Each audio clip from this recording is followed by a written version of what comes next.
el método es exactamente igual. Creo que la obtención de los parámetros de Denham y Hartenberg cambian un poquito, bueno, no cambian, son los mismos finalmente, ¿no? El método para encontrarlos cambian un poquito nada más, en términos de que el de Cray puede poner más de un eje sobre el mismo, más de un eje sobre el mismo eslabón y tiene más pasos que los que propone Marcus Pone en el libro primero. Pero el resultado final debe de ser exactamente igual. Ahí ya no me voy a quedar yo mucho, ¿no? Yo espero que sí hayan trabajado mucho en esa parte, porque es donde más se equivocan. A ver, pero es normal, porque ven ustedes la configuración y dependiendo cómo sea, si es nueva, hay que fijarse bien, porque ahí está la clave, ¿no? Si ponemos mal los parámetros de Denham y Hartenberg, entonces las matrices que vamos a generar, pues ya están equivocadas, ¿no? Por eso hay que tener mucho cuidado en eso. ¿Qué más? ¿Qué les puedo decir? Bueno, en Murray también hay algo de control. Y en general, pues estos son los libros, ¿no? Y no está aquí. Para los que les gusta leer en español, hay un libro de Rafael Kelly en español. Si lo consiguen, en principio todos tienen lo mismo. Rafael Kelly y Víctor Santibáñez, creo que es en español. Son dos personas que han trabajado mucho en robótica, manipuladores. Así que si lo buscan, pues, si lo tienen, si lo consiguen, está en la red, creo, lo pueden bajar. No sé, creo que ya no se consigue, no lo encuentran en la librería, porque además era barato, ¿no? Pero creo que no lo encuentran ya. Así que si lo prefieren estar leyendo en español, también les sirve. Pero como les digo, fundamentalmente yo me baso en Está en la red también una versión que creo que está correcto. Sí lo pueden conseguir si alguien lo quisiera comprar, pero si no, en la red está. Por supuesto, en la biblioteca también hay varias versiones, por si no quieren fotocopiar, pero ya no se usa, pues, y como ya está en la red. No, creo que además, la última vez creo que hasta lo podían bajar de Springer. Ya ven que podemos bajar muchos libros, pero revísenlos, no estoy seguro, pero si no, está ahí en la red. Tiene algunas correcciones el que está en la red, por eso si con respecto a algunas cosas que vamos a generar, algunas ecuaciones, tiene algunos errores el libro en la red, pero también está una corrección, una fe de ratas por allí, pero si no, bueno, ya está de otro lado.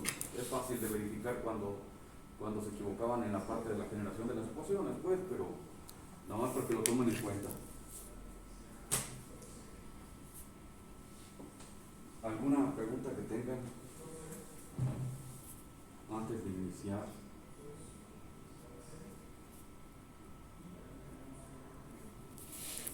Yo les voy a... tienen un grupo en Teams, ¿no? Sí. Yo les voy a dejar todo este material allí para que lo tengan disponible. Les voy a dejar también las tareas allí, en ese mismo. Creo que Alejandro ya me dio entrada, así que luego reviso, si no, le pido. ¿Hay que moverle? Sí. No, o sea, Es que depende del temporizador de su computadora. Así como ni lo ha usado aquí en esta cosa. Bueno, entonces pues eso sería más o menos lo que vamos a tratar. Si tienen dudas, por supuesto que ya saben que en general estoy ahí. Y no hay ningún problema. También, por supuesto, al final de la clase siempre dejo un tiempo por si hay algo que tenga que explicarse más o que tengan interés de ver qué está sucediendo, pero en general, pues es eso, ¿no? Lo que vamos a hacer, vamos a generar en grandes rasgos, vamos a generar un modelo dinámico y a partir de allí lo vamos a controlar. El modelo, hay una diferencia, normalmente, Alejandro, creo que ahorita hay algún problema con ellos. La parte cinemática se podía ver acá en los manipuladores que tenemos acá abajo, pero teníamos un problema con esto de la pandemia con ellos. No sé qué les dijo, ¿no les dijo nada sobre eso? pues, tuvimos 3 prácticas. Ya fueron, al menos. Ajá. Los robots son cinemáticos, esos robots que están ahí. Digamos que la parte dinámica no la podemos aplicar allá. Casi todos los robots industriales solo son robots cinemáticos. Esta parte dinámica pues son para robots más especializados, ¿no? Donde quieren más precisión, donde hay control, porque un robot cinemático para que se mueva bajo las consideraciones que requiere su fabricante casi siempre está sobredimensionado. Para poder hacer que las velocidades de todos los eslabones sean las correctas, pues deben de, sin importar que están cargando pues y cómo se mueve y hacia dónde, pues normalmente tienen más recursos de los que deberían de tener, pero son más baratos hacerlos, ¿no? Los controladores son más baratos, por eso es que se utilizan ese tipo de controladores. Ya para cosas de precisión, pues están este tipo de controles que son un poco más avanzados. Aquellos, la parte cinemática, si se fijan, la relación cinemática pues es un mapeo simple, casi lineal, lo que tienen entre las articulaciones y las señales de control o las velocidades. Acá ya empieza a cambiar la cosa, ¿no? Sobre todo dependiendo de la configuración que tengamos. Y sobre todo pues el hecho de que la energía potencial cambia mucho las cosas. Pareciera muy sencillo, ¿no? Si tengo un robot en este plano, en el plano horizontal, es mucho más sencillo de trabajarlo que si lo tengo en el plano vertical. Pero es normal. Sabemos cuánto vale la gravedad, cuánto es la energía potencial, pero no la podemos compensar tan fácilmente. Eso nos causa problemas, algo tan sencillo como eso, ¿no? Bueno, déjenme pongo el... Ay.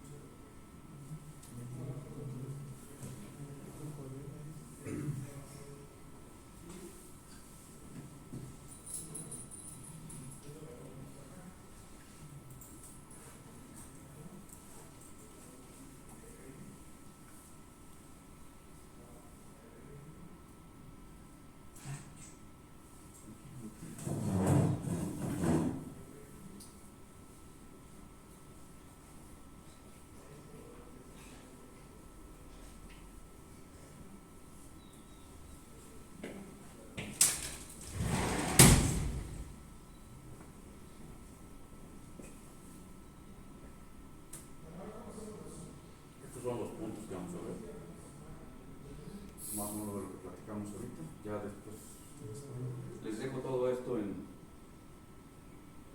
la página, ¿no?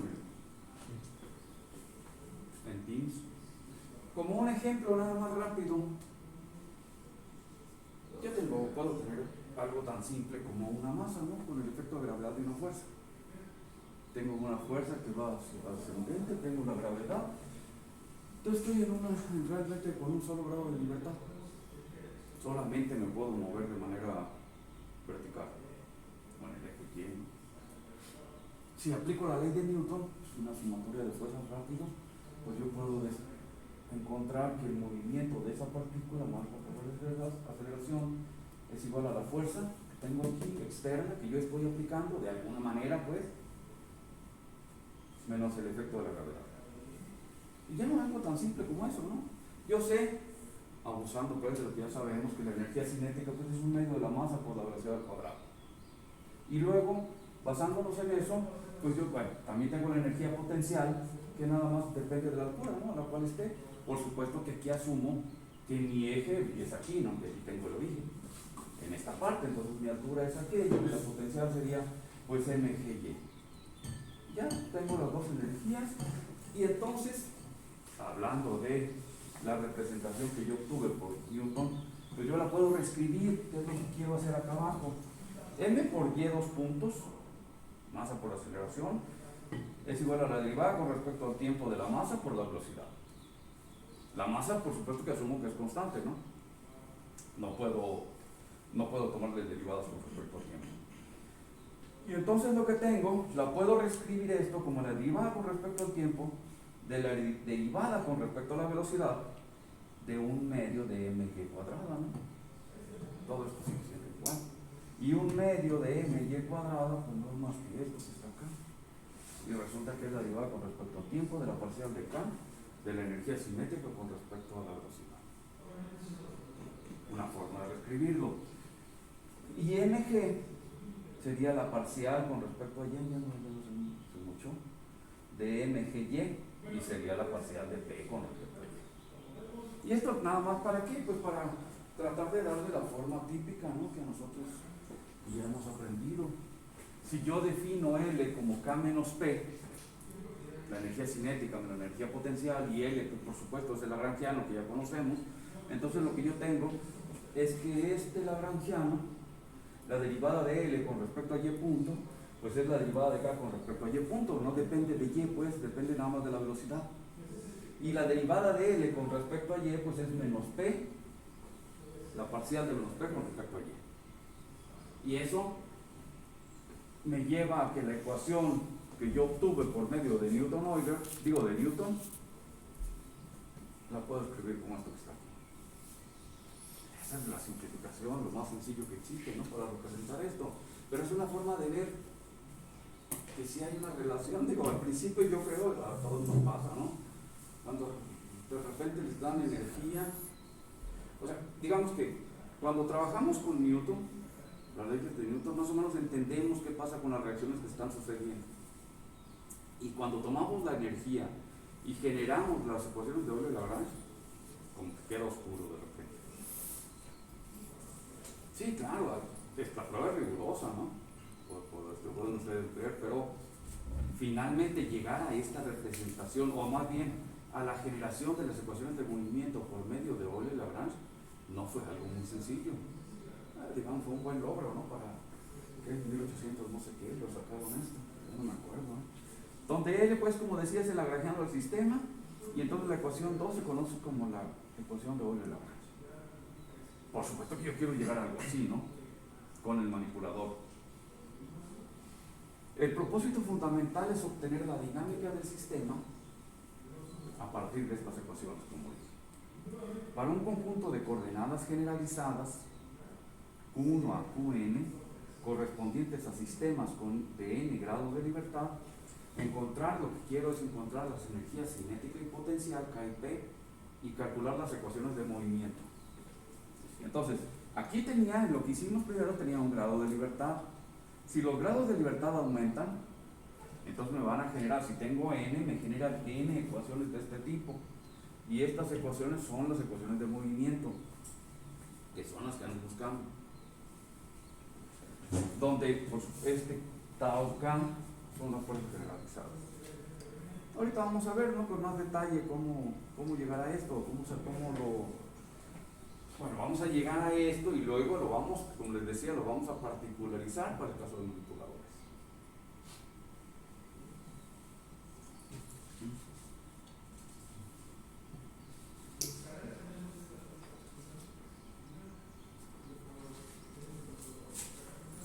Me los tengo que quitar los lentes porque ya no me sirven bien. No creo que ya no veo bien con ellos. Y aquí viene el primer caso. Digamos, por supuesto, el más sencillo, ¿no? Tengo un eslabón nada más, podría decir yo que es un péndulo, pero es digamos, el esquemático para lo que vamos a generalizar después para n eslabones. Supongo que tengo un motor aquí, por supuesto tengo un par, entrando en esta parte, tengo una variable aquí, que es la rotación que tiene el eje del motor. Después de un tren de engranes tengo el eslabón, por supuesto rígido, ¿no? No cambia ni de peso ni de dimensiones. Tengo un efecto de la gravedad. Tengo, ¿qué más? Ahí tengo una variable θ L que me da la orientación del eslabón, que es diferente en general a la del motor, ¿no?, a la del eje del motor. Serían todas las variables que tengo allí. Tengo una transmisión de engranes entre el motor y el eslabón, es decir, θm es igual a R por θL, donde R pues es esa relación. Normalmente, para simplificar, pues yo podría asumir que R es igual a 1, ¿no?, y ya. Pero pues podría dejarlo que tenga cualquier valor, eso no cambia nada, lo que vamos a ver después. R es la relación de transmisión, M es la masa total del eslabón. Existe una relación algebraica entre el motor y el eslabón, entre las variables, digamos. Entonces, θm y L son linealmente dependientes. Y aquí, cuando hablo de variables generalizadas, piensen un poco en un espacio vectorial. En un espacio vectorial yo puedo tener de dimensión n, puedo tener un conjunto de variables, de vectores. Si ese conjunto es mayor que n, va a haber vectores que son linealmente dependientes con otros. El único conjunto linealmente independiente que puedo tener es un conjunto de dimensión n.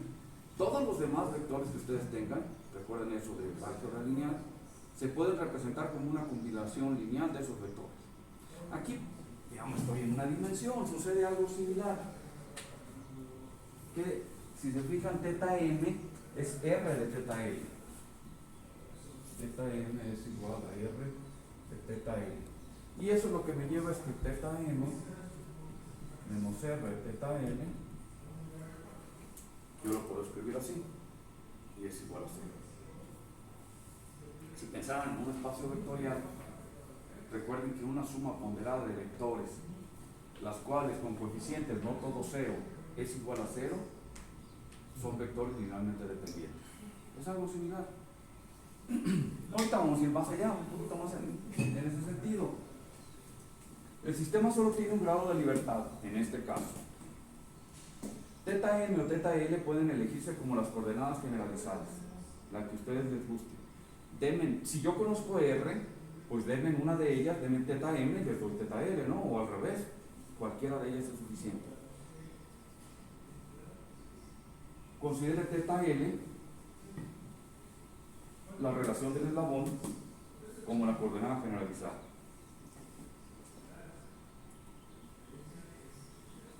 Como dijimos hace rato, a lo que me lleva esto es a que necesito encontrar las energías, la energía cinética y la energía potencial.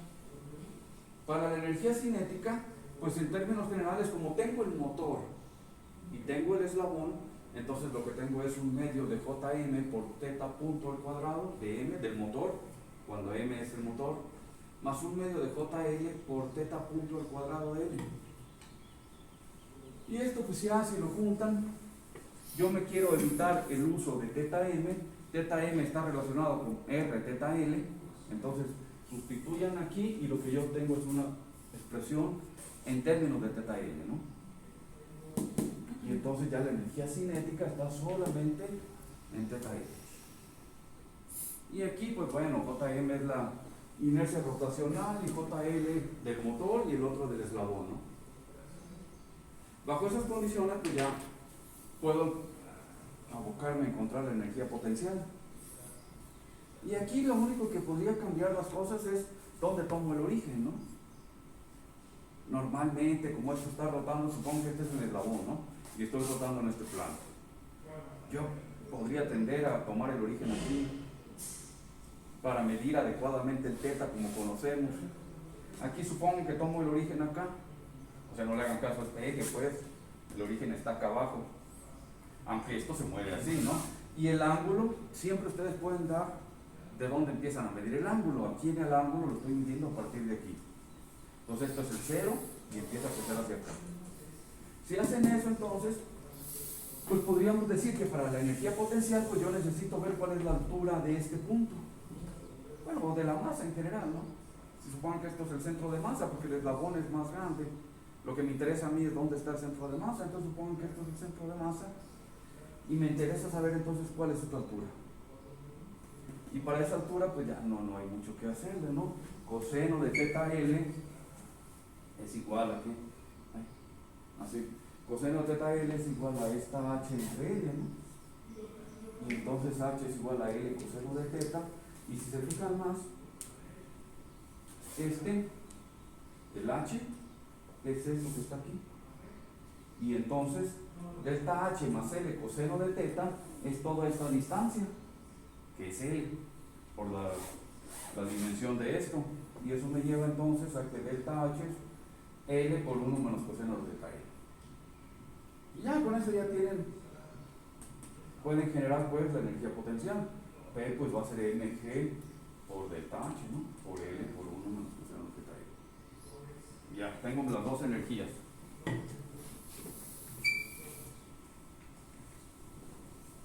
Teniendo esas energías,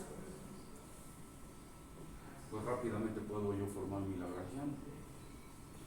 Y con el lagrangiano, pues puedo aplicar mis ecuaciones mágicas, ¿no?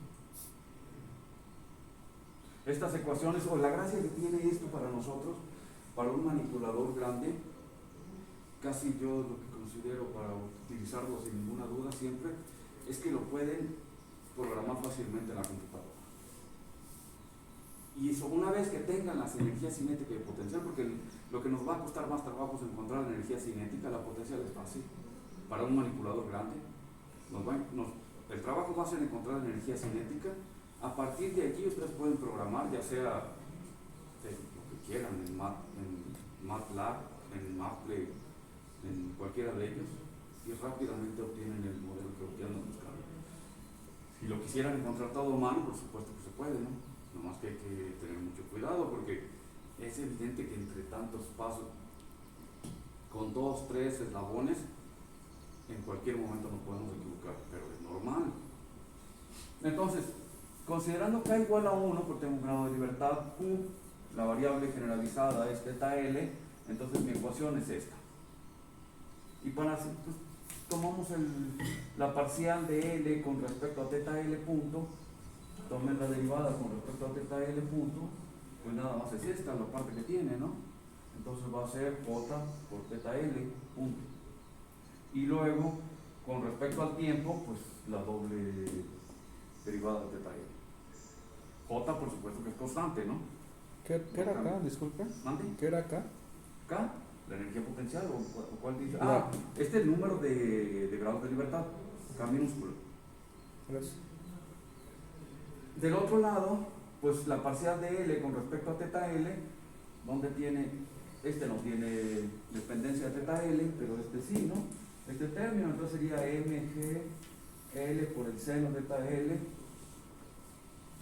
que está acá, con el signo negativo. Porque la derivada del coseno es negativo, se va con eso y me queda un negativo nada más. Y entonces, dándole forma a esta expresión, lo que tengo es esta acá, ¿no?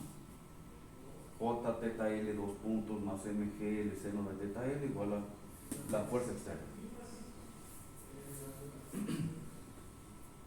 Y θ L, decía, representa las fuerzas externas y torques que no se obtienen por una función potencial. Nosotros los estamos metiendo. Normalmente lo que vamos a ver en la ecuación de Euler-Lagrange es que esas fuerzas pues vienen de los actuadores que nosotros tenemos en el manipulador, ya sean traslacionales o rotacionales, ¿no? Un motor normalmente lo vamos a tener por allí, actuado de diferente forma, ¿no? Y entonces, la pregunta pues, que a nosotros nos restaría, sería cómo lo controlo, ¿no? En el curso de, me parece una ecuación muy simple, ¿no? En el curso de sistemas no lineales, ustedes llevaron el Khalil, ¿no? ¿Sí lo llevaron? Viene una bonita explicación de la dinámica del péndulo invertido, si la quieren revisar, ¿no? Cómo se comporta y el número, si se fijan, lo que pasa es que esto va dando vueltas, va girando. Entonces la problemática que tiene es que tiene un punto estable abajo. Si ustedes lo dejan libre se va a venir y la fricción lo deja caer acá, y arriba tiene un punto inestable. Si lo ponen vertical, como es un punto de equilibrio, ahí se va a quedar, pero cualquier toque que le den, pues lo va a sacar del punto de equilibrio y lo manda abajo otra vez al punto inestable, al punto estable.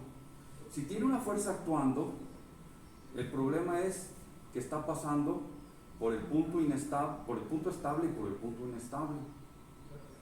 ¿Cuántos puntos de equilibrio tiene entonces?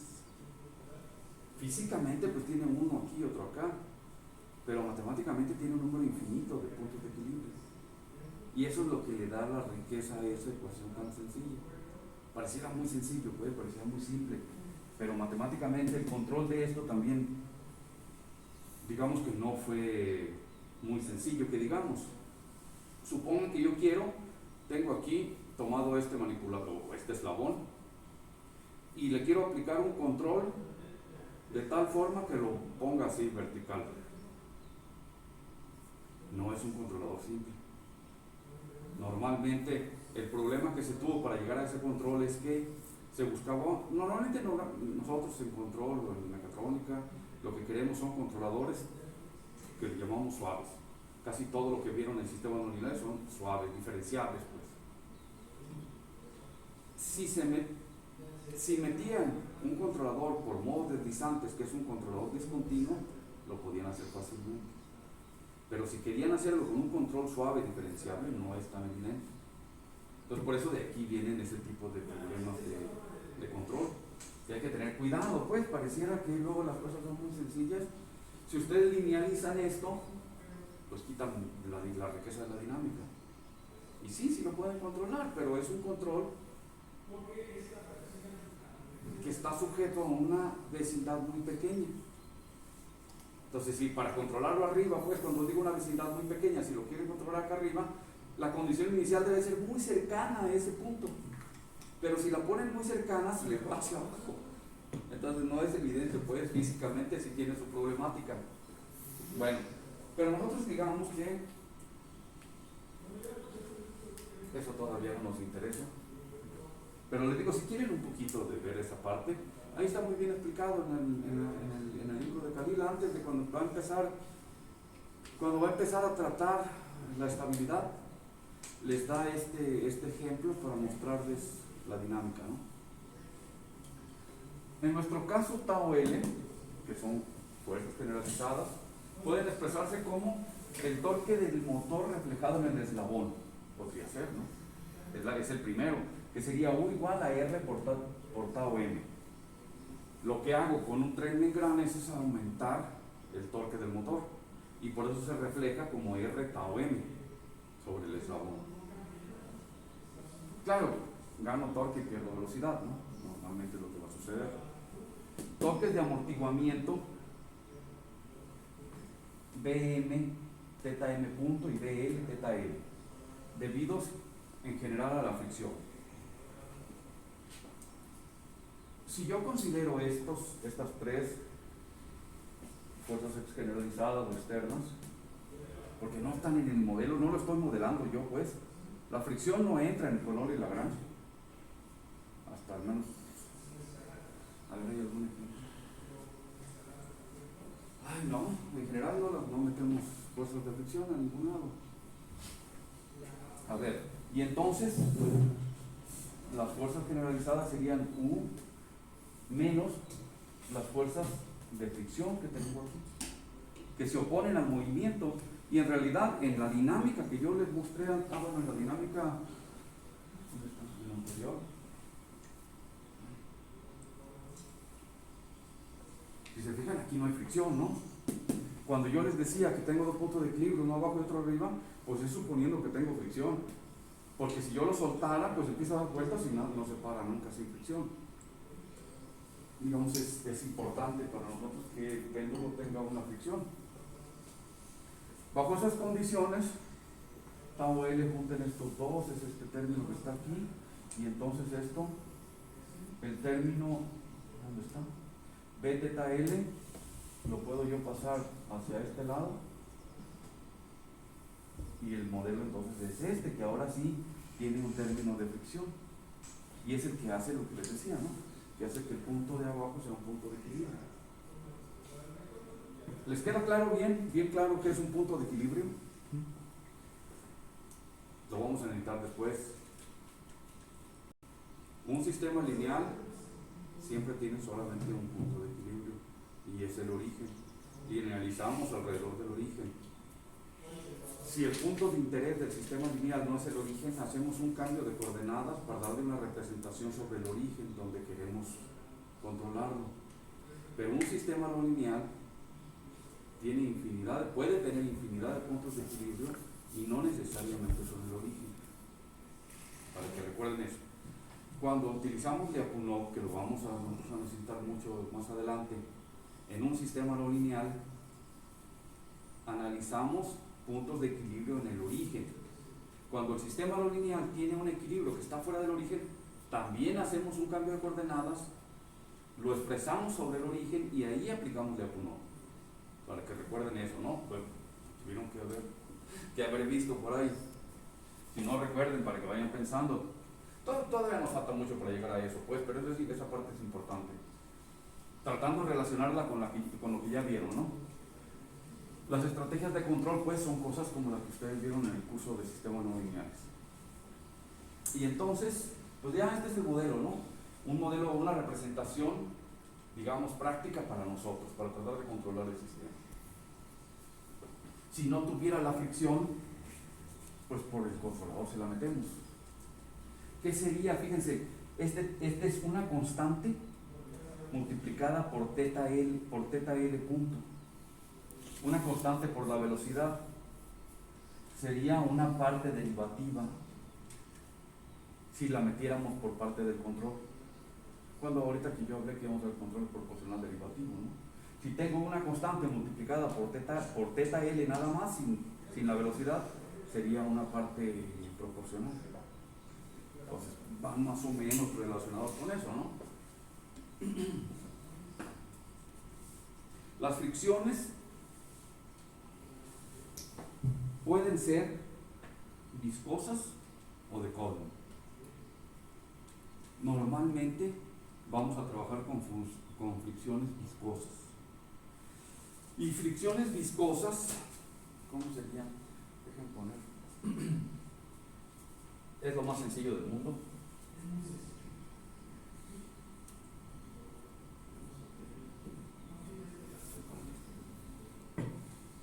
Viscosa.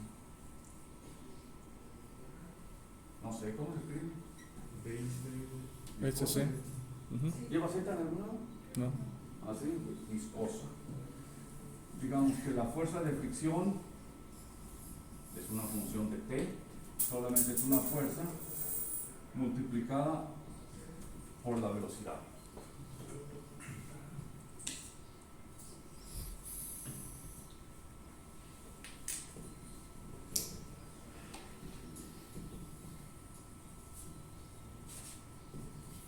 Y tengo una fricción de Coulomb que la podría escribir como F, bueno, fuerza de fricción de T igual a menos Fc por el signo de la velocidad, y donde Fc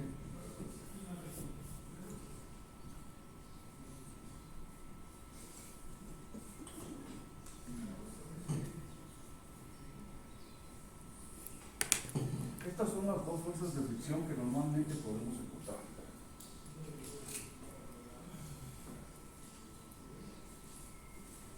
Cuando yo utilizo o considero que existen fricciones de Coulomb en mi modelo, matemáticamente lo he hecho perder. Desde el gusto que a mí me gustaría tratar. Lo que sucede es que si yo pongo una fuerza de fricción, recuerden que la meto a la entrada, ¿no? Pongo una fricción de Coulomb, depende de la velocidad, pero tiene discontinuidades. Y como tiene discontinuidades, la ecuación diferencial que resulta aquí, ya no la puedo tratar directamente. Ya no tiene existencia y unicidad. Y si no hay existencia y unicidad, yo no puedo asegurar que mi solución sea la correcta. Por eso normalmente, pues sí, o sea, en la práctica por supuesto que lo utilizamos, pero analíticamente me genera otro problema. Si ustedes meten una fricción viscosa, no causa ningún problema aquí. La ecuación sigue estando bien determinada, pueden trabajar con ella, tiene una solución existe y es única, y con ella siguen a la tarea de control que quieren resolver. Hay un caso particular, que son los modos deslizantes. Los modos deslizantes son discontinuos también, controladores discontinuos, pero que van a alta frecuencia. Y ahí ya se demostró que existe una componente de ese controlador de alta frecuencia que me resulta en una buena determinación de la ecuación diferencial. Pero ese es un caso particular. Aquí no sucede esto. Es más, esto, si se fijan, es una histéresis que me puede causar realmente un problema. Alrededor de la velocidad, pues, si ustedes tienen la velocidad, lo que tienen es algo así, ¿no? Bueno, no. Esto nomás es como está ahí, pero puede ser más seca, ¿no? Aquí con un paralelo. ¿Cómo sería? Algo así. Que va por un camino y se regresa por el otro. Y eso realmente nos causa un problema. En la práctica, en los laboratorios, en el laboratorio, se puede tratar de estimar cuál es la, porque ese es otro problema. Saber realmente cuál es la fricción es otro problema. Se puede tratar de estimar y bajo condiciones controladas, es decir, dependiendo de qué está trabajando, pueden saber más o menos cuál es el efecto de la fricción y la pueden tratar de compensar. Y por supuesto en la práctica funciona, ¿no? Lo que yo decía es que ya analíticamente, pues ya el problema no es tan sencillo.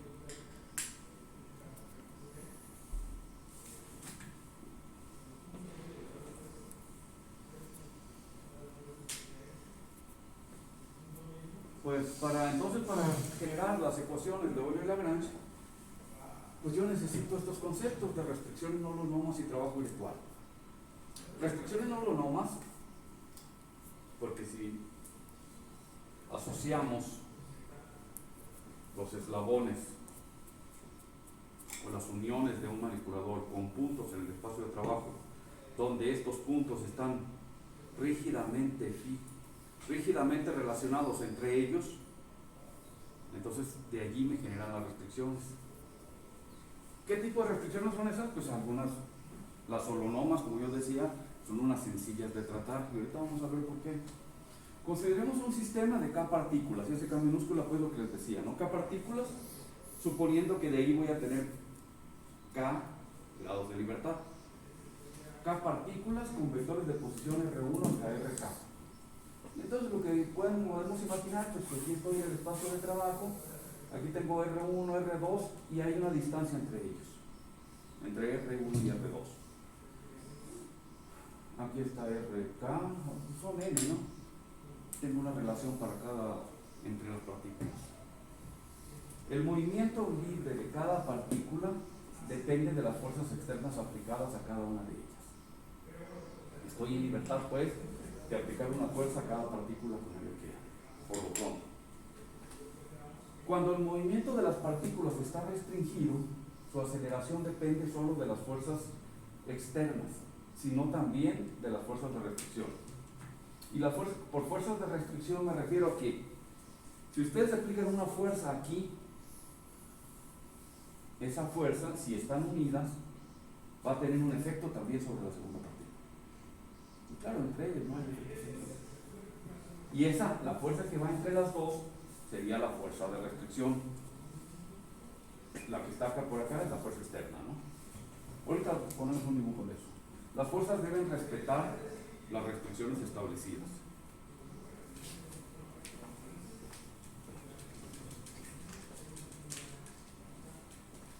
Que es más o menos el dibujito que está acá abajo.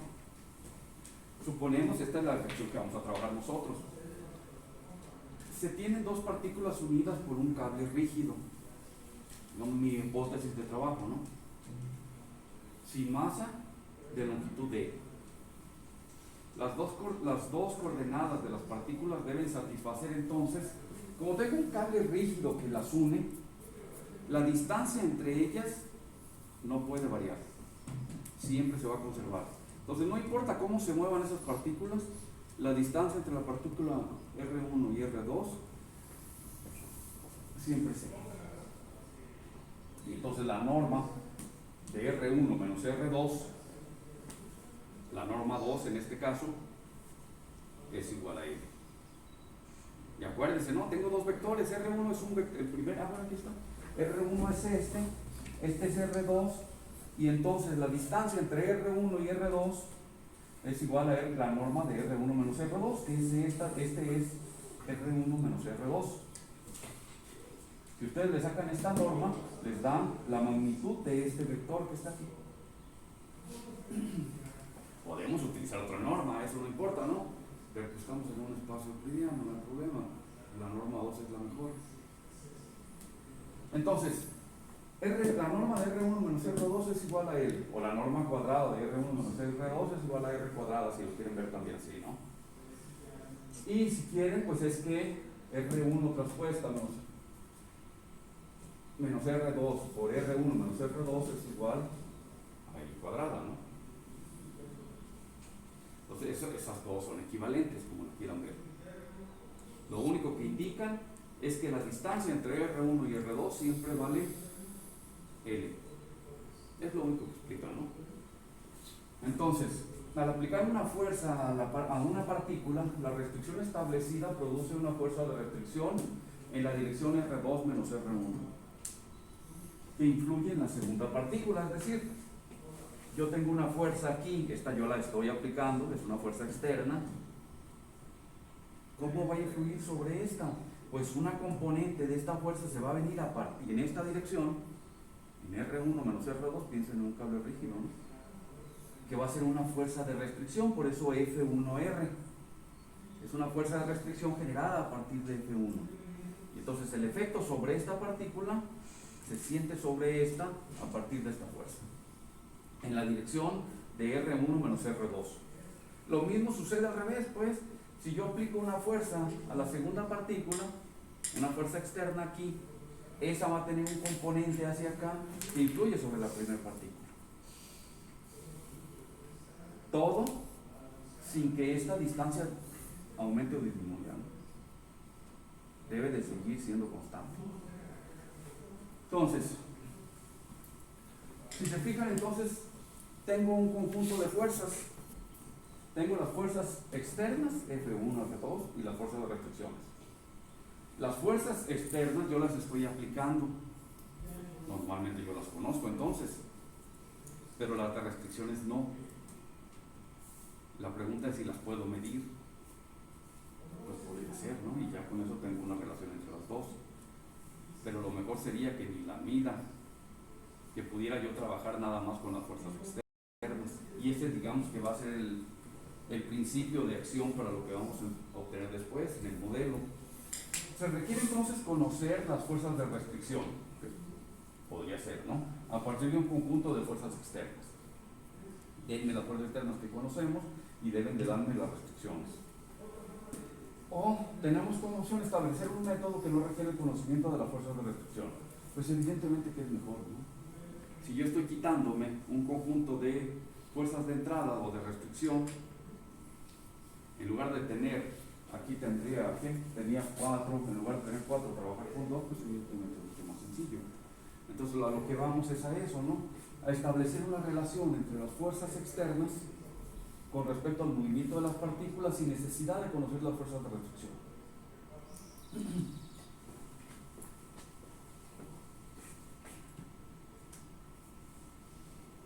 Y vamos a ahondar un poquito más en las fuerzas, en las restricciones, ¿no? Y para eso podemos definir la restricción holonoma, que son las que tenemos nosotros en el manipulador.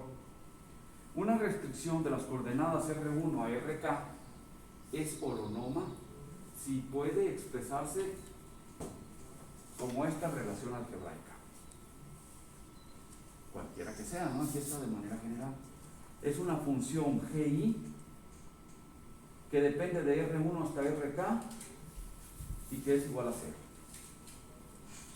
Para, digamos, en este caso, para I igual a 1 hasta L. Entonces, en este caso, yo lo que estoy diciendo es que tengo L restricciones. En un conjunto de coordenadas de un número K, en este caso tengo L restricciones. Pero si se fijan, es una relación, una función cualquiera, ¿no? Que dependa de R1 hasta RK. Claro, debe de ser igual a 0.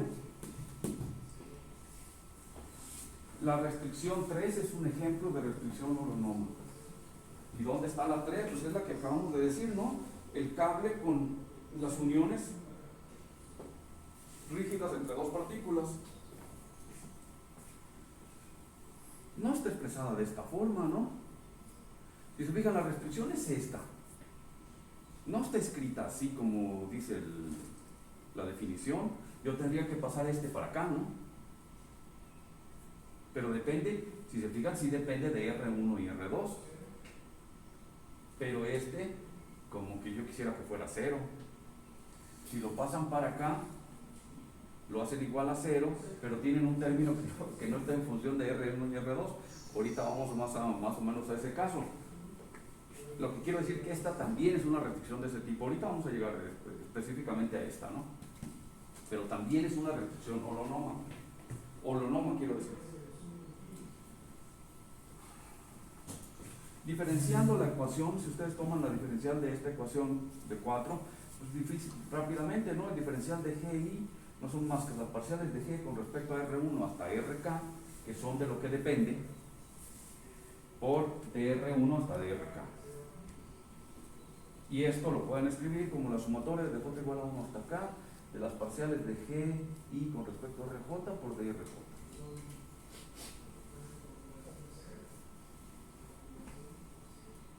Supongan que a ustedes les dan esto, les dan que DGI es igual a la sumatoria de J igual a 1 hasta K, de DGI con respecto a RI por DRI. Y les piden, sin conocer esto, y les piden a partir de esto que encuentren la función GI. Camino inverso, ¿no? Que vayan al revés. Yo lo que les doy es esto. Si ustedes pueden lograr venir de aquí hacia acá, esa es una restricción holonoma. Si no pueden, a partir de estas restricciones, de esto pasar a esto, es una restricción no holonoma.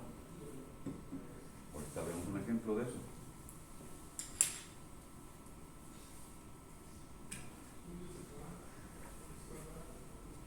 En general, una restricción de esta forma, la sumatoria de J igual a 1 hasta K de WJ de RJ igual a 0, es no holonoma.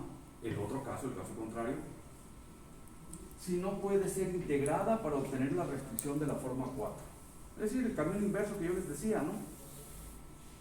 No siempre se puede obtener. Una restricción de la forma que ya esté en la forma que nos gusta o que vamos a utilizar, J de Q por Q punto igual a 0, es no holonoma si no es integrable. Es decir, si no existe una función f de q, tal que j de q es igual a la parcial de f con respecto a q. El camino inverso que les estaba mencionando. Y si se fijan, pues ya se parece mucho a la cinemática, ¿no? Van a decir, en realidad, ¿cuál es una restricción no holonoma? ¿Cuándo no puedo integrar realmente? Hay un ejemplo muy típico en la literatura que es movimiento de una rueda, o una moneda pues también, la ponen a rodar. La moneda, supongo que esto es la moneda, ¿no? Va rodando y solamente se mueve en esta dirección. En esta dirección no puede moverse. Tendría que ir patinando, ¿no? Solamente se puede mover en esta dirección. Y si tomamos que, bueno, este es x1, este es x2, aquí empiecen a medir el ángulo, que esto sea θ. Entonces, estos dos, este es la dirección longitudinal y esta es la dirección ortogonal del movimiento de la rueda. Por supuesto que B ortogonal debe ser igual a 0 y esta debe ser diferente de 0.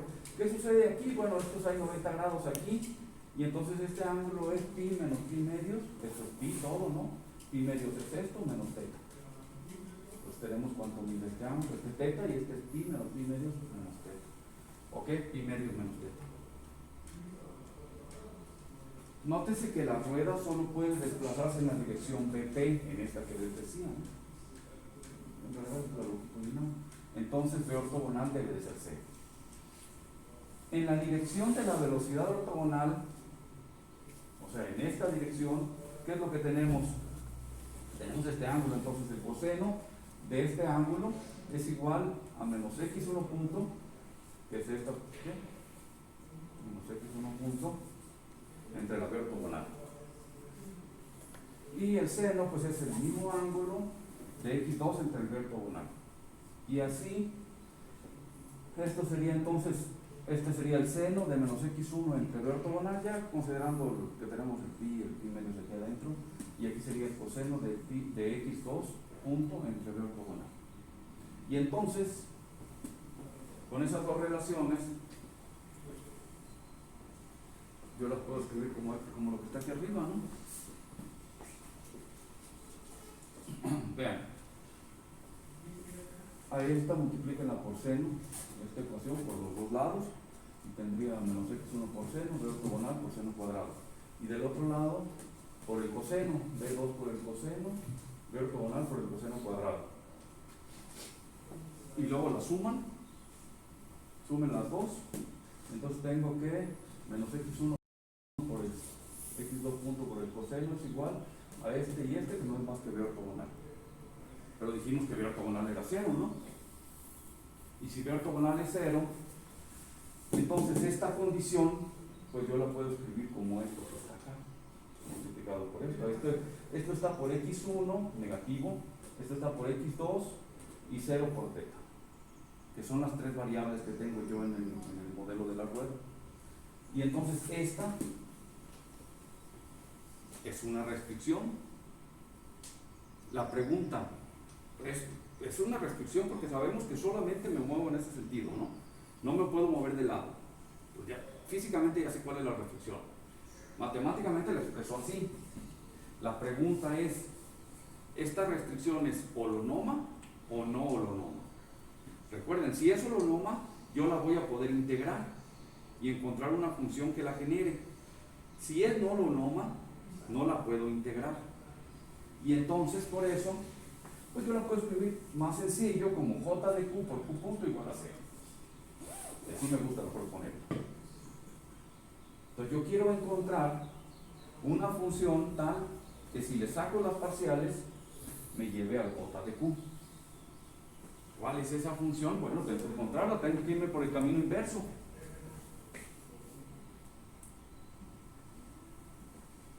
Ojalá y se pueda, cuando se puede, ¿no? La restricción anterior será holonoma si j de q es integrable. Esto es, si existe f de q tal que las parciales de f con respecto a q, que son estas, sean igual al j de q. Esa es la clave. Yo ya tengo el j de q, ¿no? Entonces la parcial de f1 de f con respecto a x1 es el menos seno, con respecto a x2 es el coseno. ¿Puedes regresar un tantito a ver cómo se ve j de q? Bueno, Entonces, da igual. siempre que podamos como que conseguir su jacobiano, Por esto es como el primer indicador. Sí. ¿De cuál? ¿Esta? Sí. Esta es j de q. Si se fijan, la saqué porque esta es mi restricción, ¿no? Y esta restricción yo la reescribo así, Ya, ok. en términos de las tres variables importantes, Sí, sí, de las sí. tres variables independientes. Aquí no le llamé R1, R2 y R3, ¿no? Pero sí, X1, X2 y teta. Y esta pues es la j de q Ajá. y esta es q punto. Sí, sí. Aunque nada más, en j de q pues nada más dependen del q, del teta, ¿no? Pero pues es j de q. Va, gracias. Y entonces decía yo, la relación que me interesa es que las parciales, me interesa f, entonces las parciales de f con respecto a q deben de ser igual a j de q, que j de q ya la conozco. Y entonces, las parciales de f con respecto a x1, pues es el primer elemento, el menos seno, el coseno y el 0. Para saber si la puedo integrar, porque si se fijan, pues esa ecuación es difícil encontrar la relación, ¿no? ¿Cuál sería f ahí?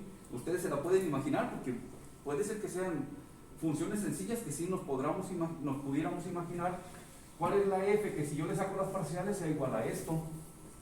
Pero aquí no se ve tan claro. Que al menos yo no podía, pues en realidad no existe, ¿no? Pero en ocasiones es sencillo. Es como cuando ustedes están encontrando la forma normal. ¿Sí encontraron la forma normal? ¿Pasaron a la forma normal en sistemas no lineales?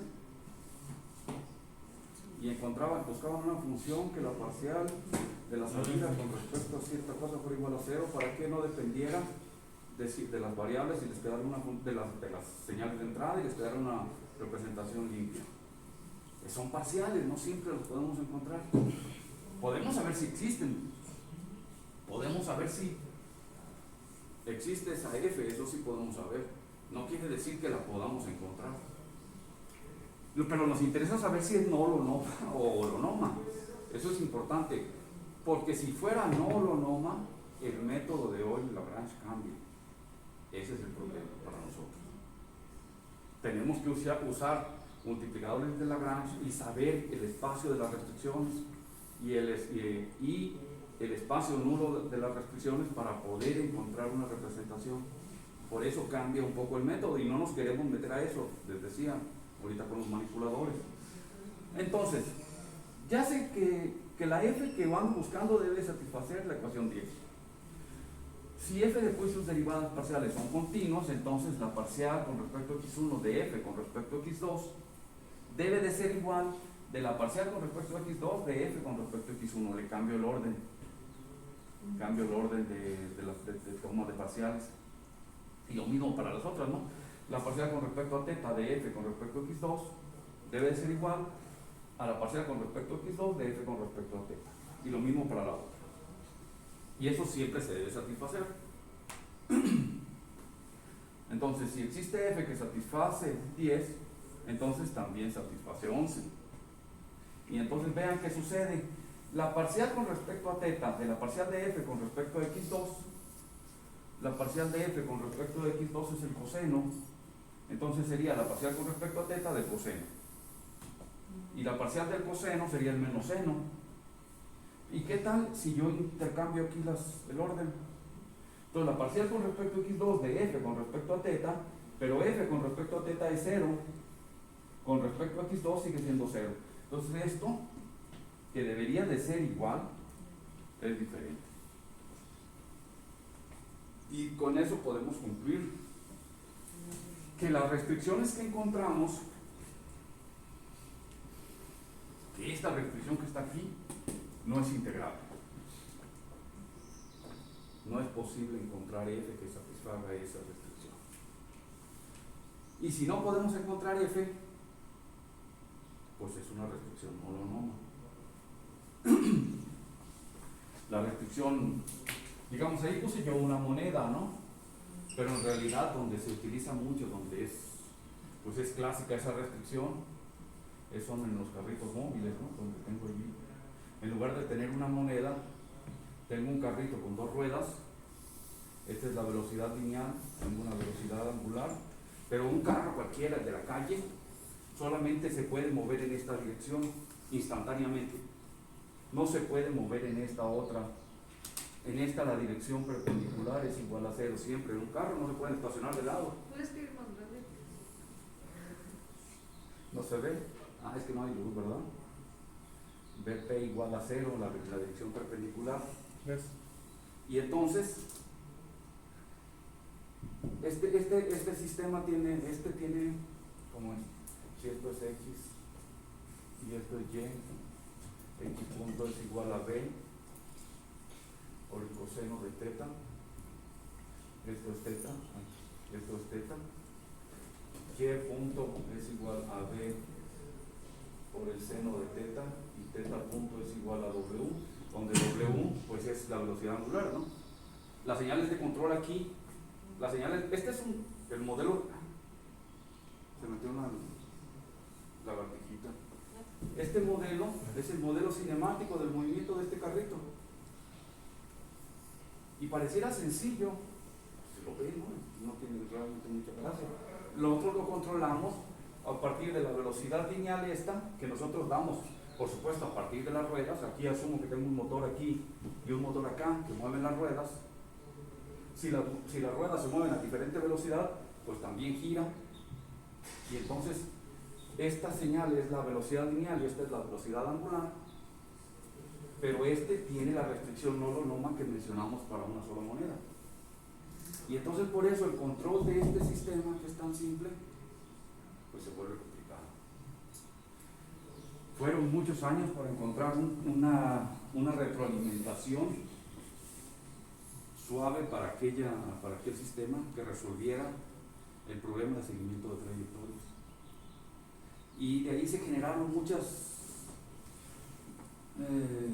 trabajos y hipótesis. Una muy famosa que estableció más bien que no existe para sistemas de este tipo, más o menos de este estilo, con esta restricción, no existe una retroalimentación suave, diferenciable, que resuelva el problema de seguimiento de trayectoria, bueno, de estabilización, hasta más simple, para este sistema. Y si quieren resolverlo, tiene que ser con una retroalimentación, por supuesto, suave, pero variante en el tiempo o discontinua. Y entonces se vuelve complejo, pues. Por eso, aunque piensen que trabajar con carritos estos de juguete, que luego trabajamos mucho aquí en la sección, es porque tiene sus dificultades para llevar a cabo el control. Bueno, entonces lo importante pues es determinar para nosotros en el modelado en general, si tenemos restricciones, tenemos que determinar si es holonoma o no holonoma. Les decía, cambia el método para generar el modelo de Euler-Lagrange. Si la restricción es no holonoma, por eso en aquel, pues yo tengo que irme por los multiplicadores de Lagrange para conocer finalmente cuál es el modelo. Nosotros dijimos, y este es el resultado, la observación final, ¿no? Una restricción de velocidad holonoma o integrable de las que queremos nosotros se puede obtener al considerar una restricción geométrica de esta manera: f de q más k igual a 0, la cual al ser derivada produce que la parcial con respecto a t de f de q más k sería la parcial de f con respecto a q por q con respecto a t, y la parcial de k, ¿no? Pero la parcial de k es 0. Entonces, para esta función, lo que yo obtengo es, si a esto le llamo j, obtengo j de q por q punto igual a 0. Y esta precisamente es la forma que tiene nuestra restricción de las dos partículas. Si se fijan, no tiene, la f no es solamente f, es f más una constante. En nuestro caso la constante es la L. Entonces esta también me genera la restricción holonoma. Y entonces puedo integrar al revés, ¿no? Si les dan una restricción que es holonoma, se pueden ir al revés y pueden encontrar la f que está allí. Entonces por eso decía, en nuestro caso, la restricción que estamos trabajando